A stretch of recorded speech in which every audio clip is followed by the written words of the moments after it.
Hi guys! Welcome back sa aking channel. So for today's video, gagawa ulit ako ng pickled kamyas. Yung lagyan ng asin guys. So dalawa lang naman yung natin ingredients. Ito lang yung kamyas at saka ilalagyan ko ng or container. So ito lang gagamitin ko guys kasi pwede na to. Ilagay ng stick na may takip. Naugasan ko na siya.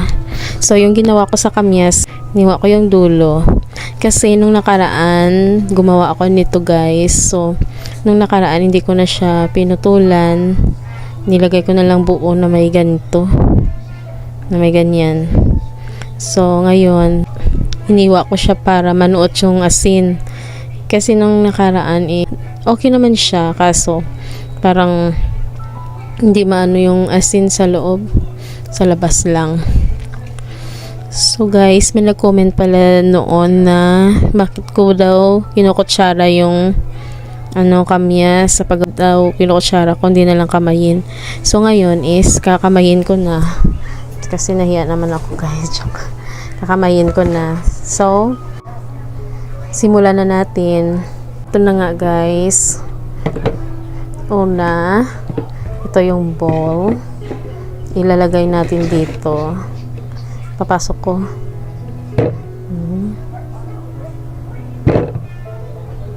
Dapat hugasan. Hugasan nyo siya guys. Tapos, okay na siguro na hindi na patutuyuin. Kasi, nilalagyan din naman ng asin. Magtutubig din naman.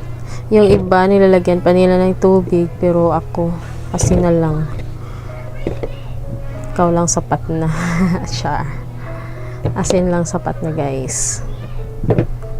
Ito pa yung natira ko sa sa aking mukbang yung nakaraan. So sayang naman. Medyo na siya kasi ngayon ko lang siya gawing buro. Wala kasi akong paglagyan. Ay naku. Parang hindi kasya.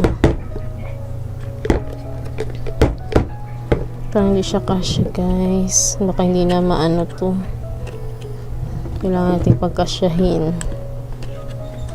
Hindi naman siguro no.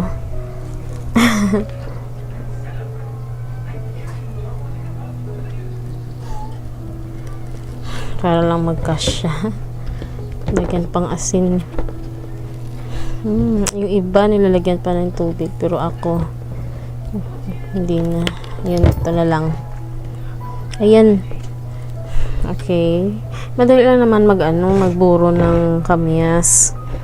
Puno siya, puno. Una, hugasan mo lang yung maghahanap ka ng kamyas. Pwede mo akyatin. Tapos, hugasan mo. Kung gusto mo iwain yung dito, pwede din naman na wag na. Yung iba tinutusok-tusok pa dito. Pero sa akin, okay na to guys. Tapos, ito lang, lagyan mo lang siya ng asin. Depende na sa inyo kung gaano kadami yung asin. Kasi mag-aano din naman yan hanggang sa dito lang sa itaas, sa ibabaw. Kasi magtutubig din naman to. Yung asin pupunta sa ilalim. Depende sa inyo kung ilan yung gaano kadami yung asin. Ako kasi medyo siya madami. Yeah, medyo dami-damihan. Pasensya na sa boses ko guys. Yan.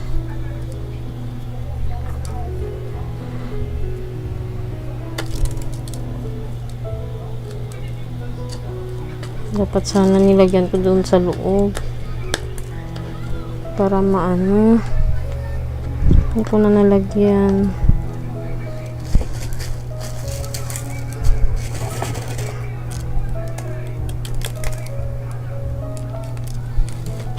Tama na siguro to, baka okay na to guys kasi din yung asin. Okay na to. Tatakpan ko na.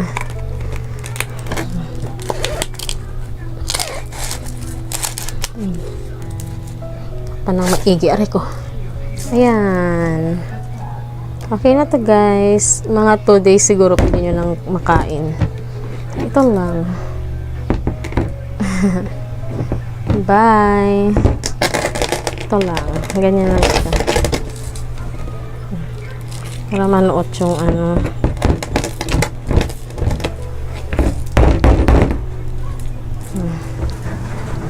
Bye.